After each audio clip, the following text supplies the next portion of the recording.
The Hayes Corporation, once a titan of industry, was now a hollow shell, my creation. But the vultures circling overhead didn't know that yet. My dear Uncle Marcus, especially, was salivating. He'd barely waited for the dirt to settle on my father's grave before making his move to seize control. Fine, I'd grant his wish. The company is yours, Uncle. Just try not to regret it. As for my loving fiancée, still dreaming of getting her hands on the ransom after the deed was done, she seems to have forgotten that this is the United States. We have laws. The life of luxury you schemed for, I'll enjoy it for you. The money you couldn't take with you, I'll spend in your name. As for the two of you, you could spend the rest of your lives atoning. I stared, a ghost of a smile playing on my lips, at the $300 million contract on the desk in front of me. My mind replayed the intelligence I'd gathered over the past few days. The entire Hayes family was maneuvering, plotting to push me out of the company for good. Uncle Marcus and his family, exiled 5 years ago, were set to fly in tomorrow, ready to declare victory. The rest of the Hayes clan, bought off with promises of power and profit, would be at the airport to greet them like conquering heroes. They thought I was oblivious. They thought they were about to catch me completely off guard. But in their eyes, I was already a pathetic figure. It wasn't just the family, bound by greed, that had turned on me. My fiancée, my beloved Claire, had also chosen betrayal.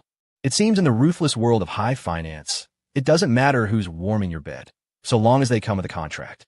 My grip tightened on the fountain pen in my hand. I, Luke Hayes, was the new head of the family, for Christ's sake. I had spent years closing countless deals for this company, and this was the thanks I got. Sheer, cold-blooded treachery. Still, it wasn't entirely unexpected. Uncle Marcus had always been grandfather's favorite. 5 years ago, my father had outmaneuvered him, forcing him to relinquish his power. Now, with my father's accident still fresh, they saw me as a lone wolf, weakened and vulnerable.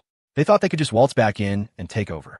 If I hadn't prepared for this, I'd be lucky to escape with my life, let alone a penny to my name. Taking a deep breath, I looked at the beautiful CEO sitting across from me. Isabel, I said, my voice steady, I've been thinking about your proposal. I'm ready to consider it. About this contract. The CEO, Isabel Vance, paused, a flicker of surprise in her eyes before it was replaced by a slow, knowing smile. She covered her mouth delicately as she laughed. Finally seeing the light. Mr. Hayes, sentiment has no place in our world. That being said, I look forward to your answer. She rose gracefully. I'll be waiting to hear from you tonight. I hope you won't disappoint me. I closed the file and stood, taking her offered hand. Her grip was firm. I won't. After politely escorting her out, I returned to my office. The Hayes family wants to put that incompetent fool Marcus in charge? Fine, I'll make it happen. But they can forget about the Vance contract. The empire my father and I built will not be left to them. Not even a grain of sand. My assistant met me at the door, his expression a mask of dutiful concern. Mr. Hayes, that was quick. Did the meeting with Ms. Vance not go well? I shot him a sideways glance, my irritation flaring. Years with me, and he still had the subtlety of a sledgehammer. How could he describe his own meal ticket as being quick? I gave him a sharp look. It went fine. We just have a few details to iron out. I walked past him to my desk. And get legal on the phone for me. I have something for them to handle. He looked confused. My schedule was packed. This wasn't on it. Legal? Sir, you have a full agenda today. And the board just sent a notice. They've called an emergency meeting for tomorrow morning. A cold laugh escaped my lips. I know. Get legal on the phone. I'll be at the meeting. The emergency board meeting. Just a formality to rubber stamp my execution. This assistant had been with me for 5 years, but I couldn't be sure he hadn't been bought. In fact, it was more than likely he'd already betrayed me. How else could their plan feel so perfectly tailored to my vulnerabilities? For this next part, I needed people I could trust. My father's old guard. I dismissed the assistant and picked up my phone, sending a secure message to the manager of our overseas operations. Activate the contingency plan.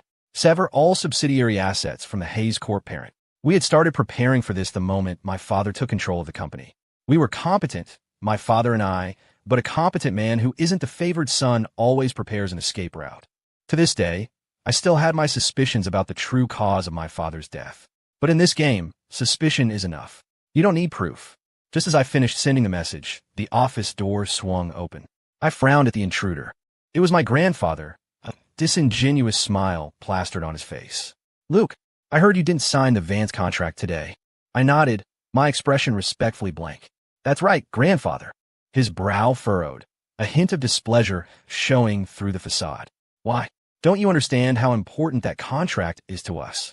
I looked up, meeting his gaze with a faint, sardonic smile. I couldn't manage it. My skills are lacking. Perhaps you should have someone else try to close the deal, grandfather. My insolence made his face flush with anger. Everyone knew the Van Cess had always been the staunchest allies of my father's side of the family. His plan was transparent. Use me to lock in the alliance, then cast me aside once I was no longer useful. Everyone knows you're the only one who can handle the Vance account. Luke, no one else can get a foot in the door. I shrugged, settling into a more comfortable position in my chair. I lit a cigarette, a deliberately disrespectful gesture. It'll be fine. You're the largest shareholder in the company. After all, I'm sure the Van Cess will extend you that courtesy. His face darkened until it was almost black. Luke, what is the meaning of this? I stood and grabbed my jacket. No meaning at all. I'm just tired. I think it's time for me to rest. You want me to step aside? No problem. It just won't happen the way you imagined. I'll give up my position, but I won't give up the assets. I'll leave you with nothing but debt. Since you have no regard for family, I'm sure you'll love the retirement I have planned for you. I had barely stepped out of the building when my phone rang. It was Isabel. Look, darling, are you still busy? I'm waiting to discuss that contract, she purred. I glanced at my assistant, who was rushing to get the car, and gestured for him to go. Once he was out of earshot, I spoke into the phone. Isabel, your wish is my command. I have one last thing to take care of, and then I'm all yours. There was a pause on the other end, as if she hadn't expected me to agree so readily. Then a low chuckle. Good. I expect to see just how sincere you are tonight, Mr. Hayes. I watched my assistant hurry back, his footsteps echoing in the parking garage. Right? I said coolly. Not a good time to talk. I'll see you tonight. I hung up as he reached me, his face a mask of deference. Give me the keys, I said. I have a personal matter to attend to. You don't need to follow me. His expression soured. Sir, did I do something wrong? I let out a short laugh and clapped him on the shoulder. Not at all. I just think you look tired. Take the day off. Whatever protest he had died on his lips. My suspicion wasn't baseless. With the control I wielded over Hayes Corp, there was no way my uncle's petty schemes should have stayed hidden from me for so long. But the intel I received was always delayed, always incomplete. The only explanation was a leak right by my side. I took the keys and slid into the driver's seat. Pick me up tomorrow. I can't be late for the board meeting. As I pulled out onto the street, I took a deep breath. The bloody war from 5 years ago was about to repeat itself. But this time, all I felt was a thrill. They wanted the company? I'd give it to them. 5 years ago, my father showed mercy and simply exiled them. I would not make the same mistake. I would make them understand that crossing Luke Hayes was the last and most regrettable decision of their lives. When I arrived at the address Isabel had given me, a private suite and exclusive club, I found her swirling a glass of red wine, looking bored.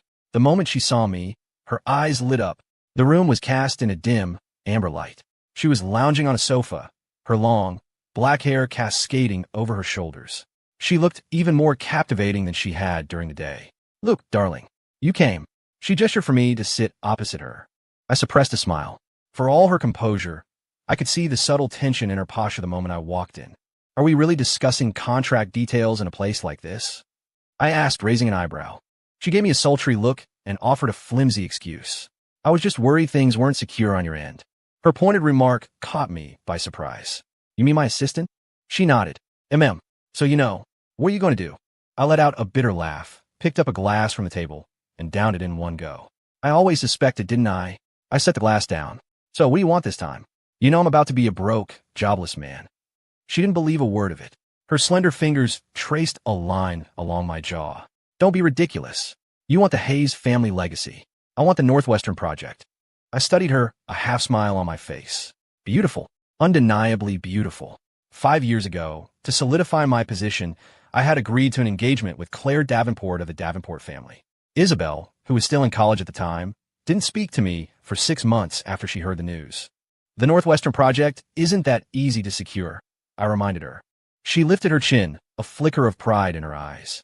Who said anything about taking it all for myself? The project will still be majority controlled by the Hayes name. Classic Vance. Ambitious but never greedy. Seeing my silence, Isabel's eyes darted around before she stretched languidly, arching her back.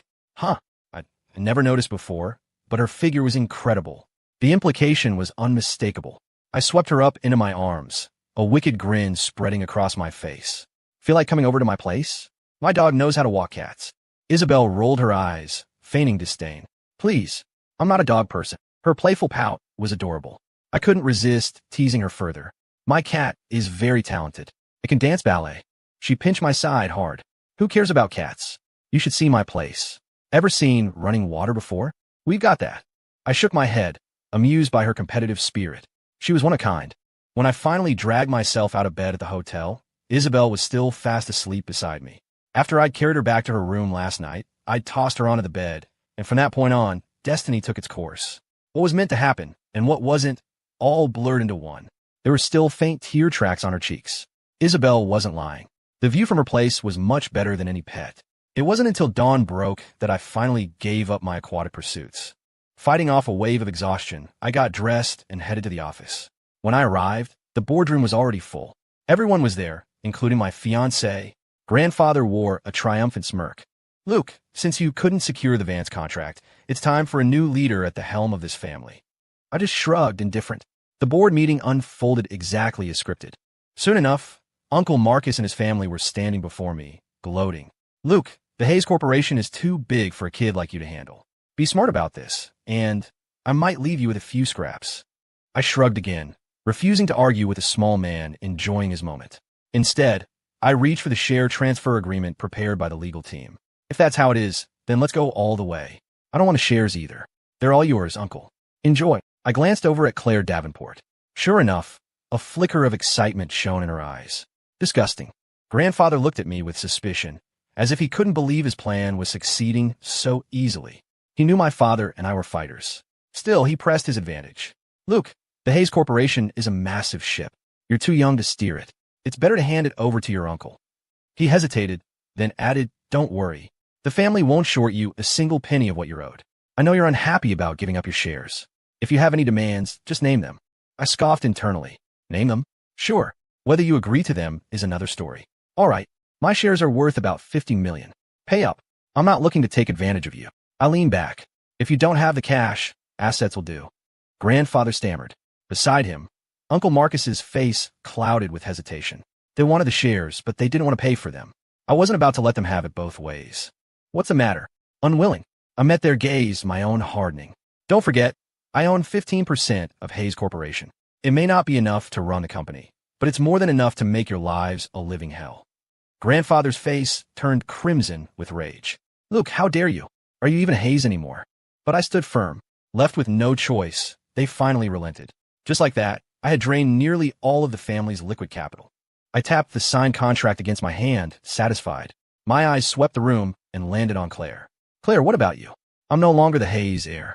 Do you still plan to marry me? Her face paled. She clearly hadn't expected the family drama to involve her so directly. Luke, what's wrong with you? Of course I'm still going to marry you. The words lacked conviction, but she delivered them with a practiced, heartfelt tone. I looked at her with pure contempt. Is that so? Then maybe you can explain why you were getting cozy with my uncle's useless sundown by the river last night. The color drained from her face completely. Luke, you were following me. I held up a finger and wagged it slowly. No. I have better things to do. You were just unlucky enough to be seen by someone who told me about it. It was true, of course. Isabel had arranged for someone to be there. They even had a video. The evidence was ironclad. Claire took a deep breath, dropping the act. Fine, Luke. Since you already know, there's nothing to hide. She lifted her chin defiantly. The engagement between the Hayes and Davenport families is still valid. But you are no longer the Hayes heir. You're not worthy of me. I stared at her, my voice ice cold. You're right. A woman who would do anything for profit. I'm definitely not worthy. At least my morals prevent me from associating with trash. With that, I pulled the ring from my finger, the one we'd had custom-made when we first got together, and tossed it onto the floor. It clattered softly on the polished marble. Claire Davenport, as of this moment, we are done. I hope you don't come crawling back to me on your knees one day, begging for forgiveness. She was stunned for a moment, clearly not expecting me to be so decisive. Then, a cold smile spread across her face. Luke, I suggest you don't act on pride. She sneered. If you get on your knees and beg me right now, I might consider our years together and let you off easy. Finally, the mask was off. Don't worry, I said softly. I won't give you the chance. You want to marry that loser? Be my guest. All you ever wanted was the title of Mrs. Hayes. Now, I was truly free of all constraints. They would soon learn what happened when I was completely unleashed. Grandfather's expression was grim. He wasn't regretful, just furious that I had aired the family's dirty laundry so publicly. Luke, stop this childish tantrum. The alliance between the Hayes and Davenport families can only be with the heir. Since you couldn't secure the Vance contract, we had to make a change. How he could say those shameless words with a straight face was beyond me. I laughed. I understand. After all, you've always thought Uncle Marcus was the most like you. You're right. He's just as foolish as you are. Exactly the same. My words hit their mark. His face contorted with rage. I couldn't care less. If he had a stroke, there were plenty of people to rush him to the hospital. Let me guess, I continued, my voice dripping with sarcasm.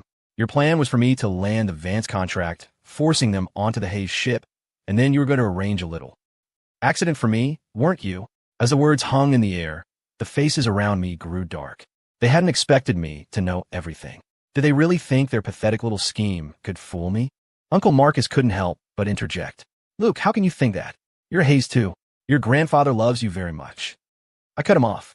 A Hayes? So was my father. And what happened to him? My sharp gaze made him flinch. I turned back to Claire. Miss Davenport. No, I should say the future Mrs. Hayes. I wish you two a long and happy life together. And believe me, that comes from the bottom of my heart. Perhaps she saw the murderous glint in my eyes, because a flicker of fear crossed her face. Luke, you're being completely unreasonable. I was done with them. I turned and walked towards the door. Suddenly, Claire ran after me. Luke, wait. I glanced back at her, a sardonic smile on my face. Yes. She stood before me, her voice trembling slightly, but she forced the words out. Can we talk properly? I let out a sharp, derisive laugh.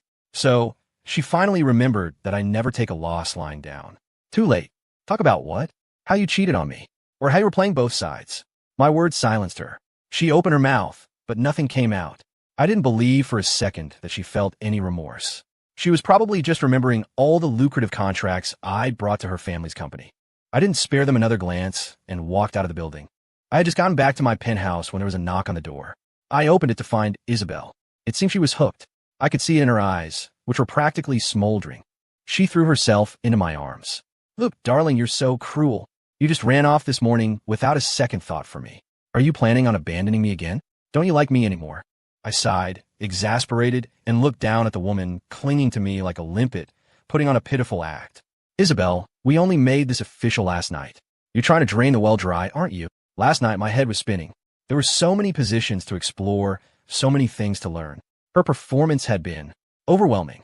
Despite her complete lack of experience, she had a ferocity that was almost terrifying. I had intended to be gentle, but it turned out vigorous was far more popular. Isabel couldn't care less.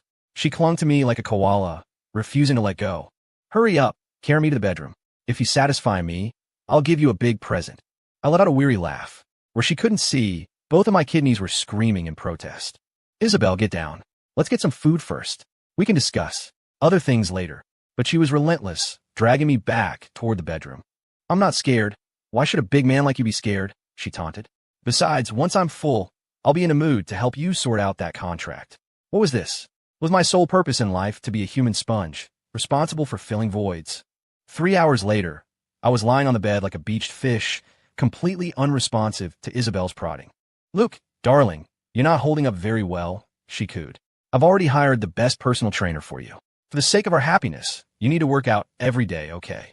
I looked at her, feeling completely lifeless, and managed a weak smile. Okay, Isabel, for your happiness, maybe we should exercise some restraint. We could do romantic things instead. Life needs a sense of occasion, right? My plea for mercy fell on deaf ears. She planted a playful kiss on my cheek.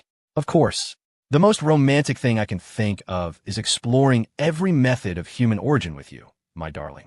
She licked her lips, a gesture that sent a jolt of fear through my aching kidneys, silently urging me to surrender. Just as I was trying to formulate an escape plan, a car horn blared from outside the building. I walked to the window and saw a flashy sports car parked at the entrance. It belonged to my uncle's precious son, the object of Claire Davenport's cross-country affection, Caleb Hayes. What was this? A provocation? Or was he here to offer himself up for slaughter? The butler knocked on the door. Mr. Hayes, Mr. Caleb Hayes is here to see you. I'm not seeing him, I said coldly. Tell him I have no interest in meeting with trash. Before the butler could relay the message, a smug voice echoed from the doorway. No need to be so heartless, cousin. Caleb stood there, a look of pure, unadulterated triumph on his face. Aren't you going to invite me in? Or are you doing something in there you don't want people to see? Without waiting for an answer, he sauntered in and plopped down on the sofa. He was here to gloat. Making himself right at home, Caleb picked up a bottle of wine from the table and poured himself a glass. I looked up, my expression unreadable. What do you want? He surveyed the penthouse's decor. Cousin, you shouldn't be spending money like this. Don't forget, without the company dividends, you'll be a beggar soon enough. You'll be on your knees, begging us for scraps. I see. So kicking me out of the company wasn't enough. Now they were after my money. Too bad for them. Nothing in this world is that easy. If it seems to be, it's a trap. My uncle and his cronies, who loved their little conspiracies, couldn't even see that. Their heads were truly empty. My affairs are none of your concern. You should go back to playing the rich young master. Caleb was high on his victory, enjoying this game of cat and mouse. Cousin, if I were you, I'd go and apologize to grandfather. For the sake of your past contributions to the company, hand over that $50 million, and we'll let you come back. He smirked. Don't worry. We won't make you start from the bottom. We can probably find a manager position for you. I raised an eyebrow. They must have already approached the Van Cess. The result of that meeting was currently upstairs in my bedroom, so I already knew how it went. No, thank you. A prestigious company like Hayes Corp is out of my league. My blatant disrespect finally got to him. He snorted. Luke, don't be an idiot. We're only letting you back because you're family. If you keep being ungrateful, we can't guarantee what might happen to you. I gestured coldly toward the door. Whatever. It wouldn't be the first time you've pulled something. Throw whatever you've got at me. I'm ready. I met his eyes. And you should probably buy yourself a burial plot, just in case you need one. Caleb looked like he was about to spout more threats, but then he saw my bodyguard standing by the door. After a quick comparison of his own scrawny frame to theirs, he wisely chose to leave. Once the room was quiet again, Isabel came down from upstairs. She wrapped her arms around me from behind, her gentle hands massaging my temples. Luke, are you upset? She murmured. I forgot to tell you about your present. A subsidiary of Vance Industries just entered into a financing partnership with Hayes Corp. Hearing this, I smiled. The Van Cess were sharp. They knew that while the Hayes family was powerful, its true strength had never been the corporation itself, but my father's branch of the family. Frankly, the assets my father and I had quietly moved offshore over the years were already worth more than Hayes Corp itself. That was my ace in the hole. I turned and pulled Isabel into my lap. You did well, sweetheart. What do you want as a reward? She gave me a sultry look, her fingers playfully scratching under my chin. Luke, darling, only a fool like Claire Davenport would trade a king for a pawn. I want our wedding to be on the day the Hayes and Davenport families declare bankruptcy. What do you think? I crushed my lips to hers. In that moment, Isabel was perfect. She understood exactly what I needed. I had lost the family name, and I'd lost my fiancé, but I would not lose my fortune. She had struck while the iron was hot, leveraging years of unspoken feelings to her advantage. It was brilliantly effective. After a long moment, we broke apart. Her eyes were glazed over with desire. Seeing that look, my kidneys instantly reminded me of the painful pleasure of the past 2 days. As if sensing my current limitations, Isabel shot me a quick, mischievous glance. Look, darling, what are your plans for the Davenports? Her expression made me laugh.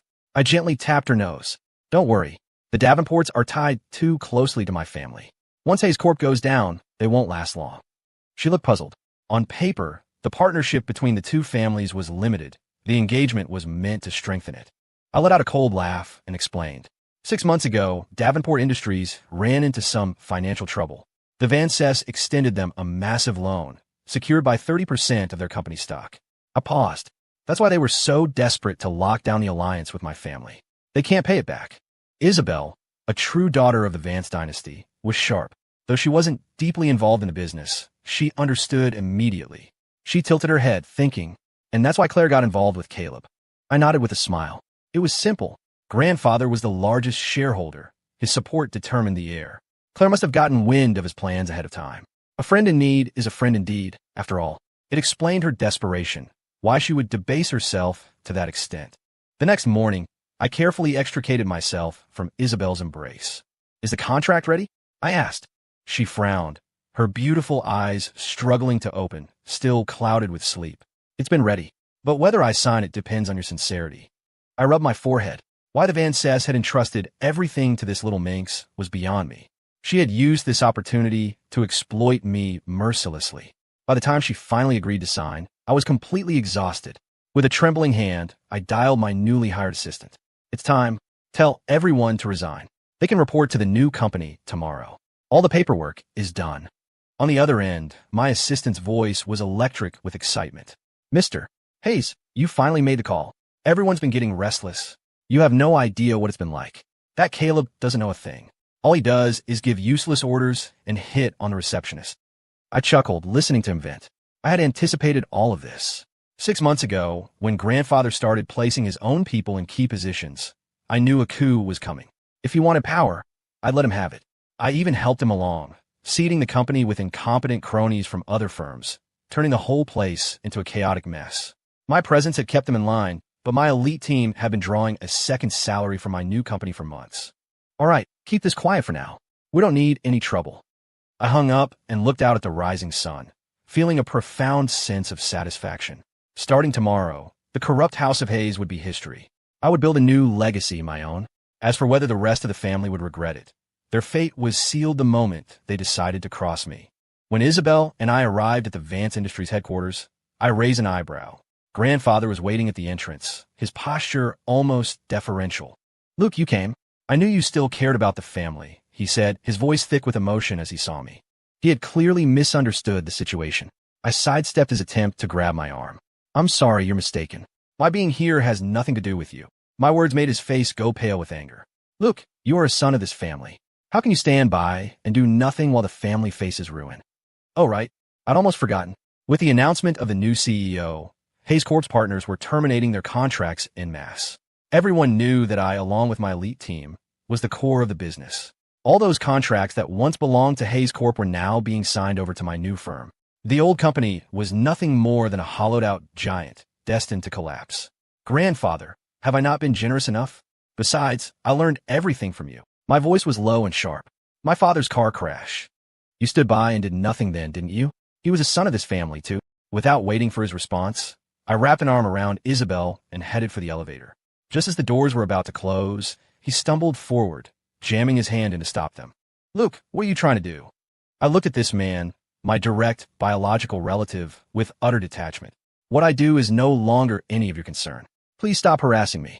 If you have a problem, take it up with the CEO of Hayes Corporation. His voice trembled. You're going to steal the Vance contract. His voice cracked. Can't you bear to see the family succeed? I stared at him, the sarcasm on my face impossible to miss. Did he really think everything I had was handed to me? That it was a gift from the Hayes family? That's right. The Vance contract is up for grabs. And no, I can't bear to see your family succeed.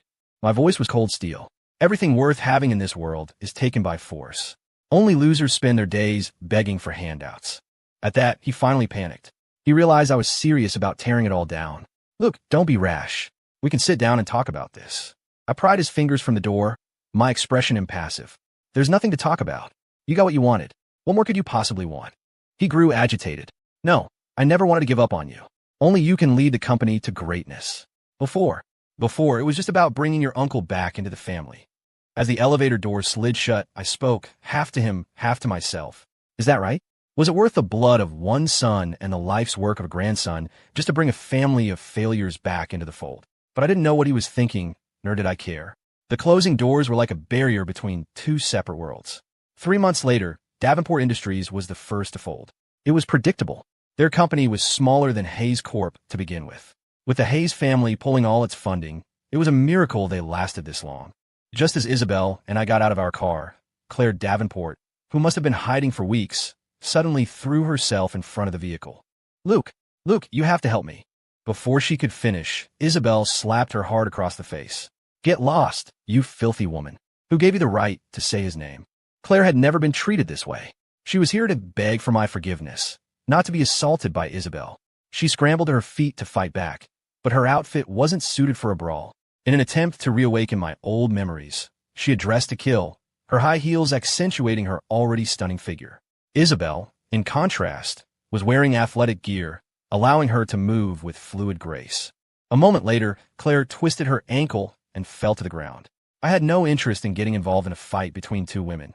The bodyguards behind me would ensure Isabel wouldn't get hurt while they impartially broke it up. Claire was a wreck.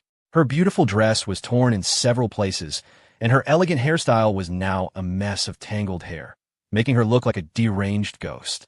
The most amusing part was when she tried to push her hair back to show me how pathetic she looked, revealing several fresh scratches on her face. I had to admit, Isabel was vicious. She went straight for the things her opponent cared about most. "Luke, are you really that heartless? You're just gonna let this woman bully me?" she shrieked. I took Isabel's hand, my voice full of concern, not even sparing Claire a glance. "Isabel, darling, you have to be more careful. What if you ruined your new manicure? This piece of trash isn't worth you lifting a finger." Isabel smiled sweetly, clearly pleased by my attention. Claire tried to lunge forward, but her injured ankle gave way, and she collapsed again with a cry of pain. Undeterred, she began to crawl toward me. "Luke, I know I was wrong, but there was nothing between me and Caleb. I swear.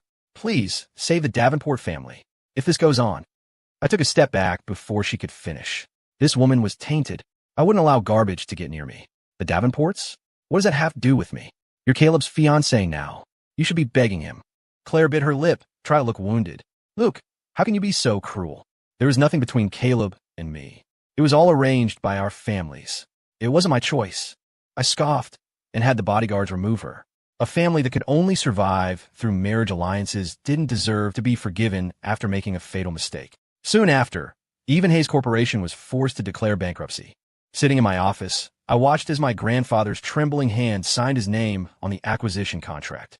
"Luke, do you really hate the family this much?" he asked, trying to conceal his fury. I just laughed softly. "Mr.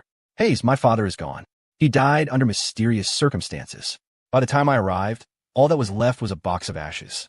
You tell me." Hearing me refuse to even call him grandfather, his face contorted. He knew what happened to my father, and I knew it too. Did they really think erasing the evidence would make everything okay? They didn't need proof when they acted. Neither did I. Standing by the window, I watched his car drive away. I felt a profound sense of relief. Suddenly, my phone vibrated. It was an unknown number. I answered. It was Claire's voice, laced with venom.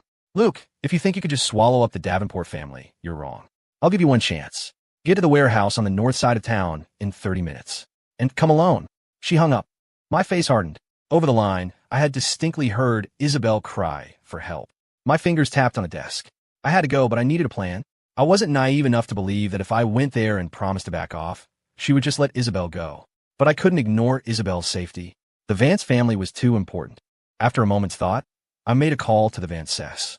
Then, checking the time, I got in my car and drove alone towards the Northside warehouse. When I arrived, the whole Davenport clan was there. Isabel was tied to a chair, tears streaming down her face, looking utter. Then, checking the time, I got in my car and drove alone towards the Northside warehouse. When I arrived, the whole Davenport clan was there. Isabel was tied to a chair, tears streaming down her face, looking utterly terrified. "I'm here," I said, my voice steady. "Name your price, but you guarantee Isabel's safety." Claire let out a wild, crazed laugh. It took a long moment for her to stop. "Luke, you are a monster. The Davenport family never did anything to you. Did you really have to leave us with no way out?" Looking at the unhinged woman before me, I knew words were useless. All I could do was try to calm her down and buy time for the Vances to arrive. "Claire, I never targeted your family.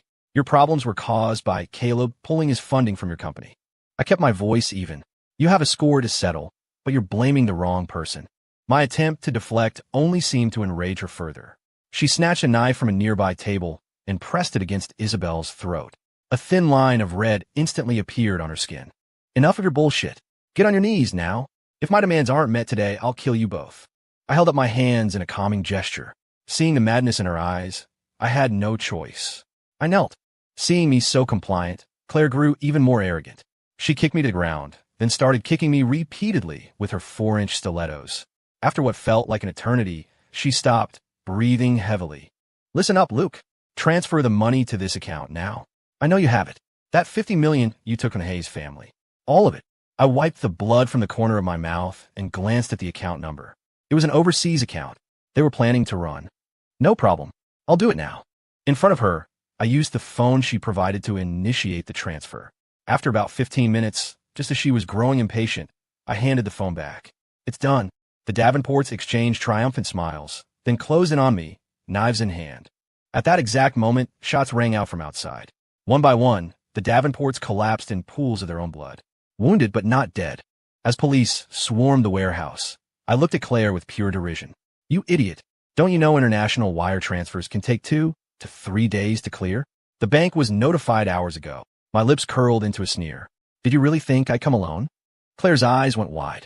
She pointed a trembling finger at me, but no words came out. On the day of my engagement to Isabel, my assistant handed me a phone. Mr. Hayes, your family is on the line. I answered. My grandfather's face, now even more aged and weary, appeared on the screen. Luke, please, I'm begging you, let us go. Your uncle is gone. All we have left is Caleb. You can't let the Hayes line die out, can you? His voice was a pathetic whisper. I admit, it was a moment of weakness when I helped your uncle cover up the truth about the car crash he arranged for your father. But I was thinking of the family's future. I cut him off, my voice cold as ice. No, we stopped being a family the day my father died. When you do something wrong, you have to face the consequences. My ruthless tone seemed to leave him speechless.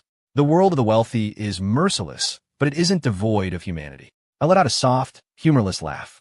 For all those years, besides keeping your brother out of power, did my father and I ever short his family a single dime? And what did we get in return? My voice hardened. Ungrateful dogs like that don't deserve to live. My words seemed to push him to the brink of despair. Look, you can't say that. I cut him off again. Why not? Are you going to talk about blood being thicker than water? Where was that sentiment when you were planning a car crash? Or are you going to say Caleb is innocent? Your brother made the mistake of not cutting the weeds at the root. I won't. A long, heavy silence stretched between us. Finally, my grandfather's voice, choked with tears, asked one last question. Luke, if you must have your revenge, take my life in exchange for Caleb's. Please. A twisted smile played on my lips. My answer was unhesitating. What do you think? Don't worry. He'll live a long, healthy life. As for you, you can spend the rest of your days repenting. I hung up and let out a long, slow breath. In the distance, Isabel was waving at me, a brilliant smile on her face. I smiled back and walked toward her. Later that night, after all the guests had left, I sat alone in a lounge, smoking a cigarette. The truth was, I had been in control of everything, the Hayes family and the Davenports, from the very beginning. That included the Davenports' plan to abduct Isabel. When I received the intel, I did nothing. Now, I was the only one left in my line. By allowing the Van Cess to indebt themselves to me so deeply, I ensured they wouldn't dare to move against me before I had rebuilt my empire. As for my dear family, they had tried to flee the country the moment Hayes Corp went bankrupt. The moment they stepped off the plane, my people were waiting for them. They had chosen a destination so corrupt that even the local police were on my payroll. My uncle, it turned out, couldn't handle the good life. A few sessions of aggressive physical therapy conveniently severed his spine. And with a body that fragile, he thought he could run a corporation. For my grandfather, I left him a sliver of hope. Death would have been a release. I gave him a piece of rebar and a block of granite. I promised him that the day he ground that bar into dust, I'd let Caleb go. The Davenports, facing the full wrath of the Vance family, all received life sentences. I was quite satisfied with that outcome. If they were dead, life would be much less interesting. The small fortune I spend ensuring they receive warm welcome every day in prison is worth every penny. Caleb, however, is living quite comfortably. I've hired specialists to entertain him. He screams with joy from dawn till dusk.